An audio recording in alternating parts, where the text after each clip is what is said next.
Whether or not the attack on a London synagogue earlier this week was motivated by anti-Semitism for the Richard family, it doesn't make a difference anymore. After years of dreaming about it, they left the UK and landed in Israel to start a new life.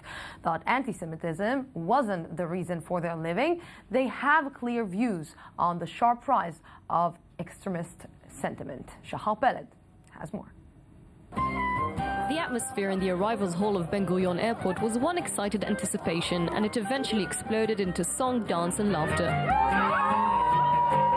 Lance and Deborah Richard finally landed in Israel with their 4 sons, and the whole family rejoiced. I think the great thing is just coming to Israel, which is really home from home, and also just having the family here, which is amazing.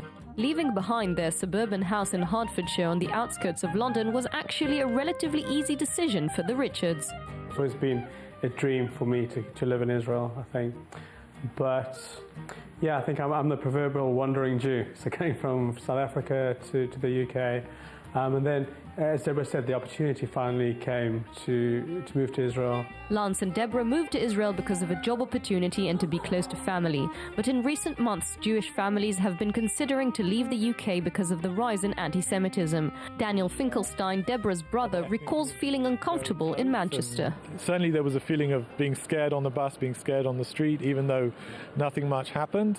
But no, what I hear now from my friends and our friends that are still there, it's a very different situation. They feel a lot more worried, a lot more scared to let out their kids onto the street.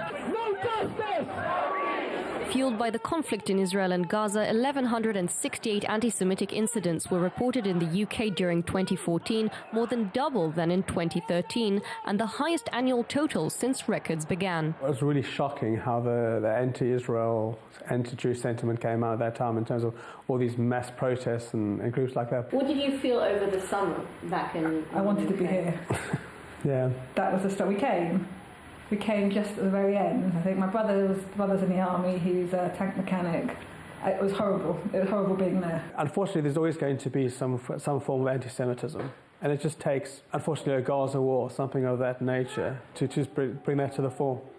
Other than a distant incident in which a stone was thrown through their window, the Richards look back at their life in the UK fondly and are also certain the British government is strongly committed to combating anti-Semitism. But at the same time, they view the future with a relative unease.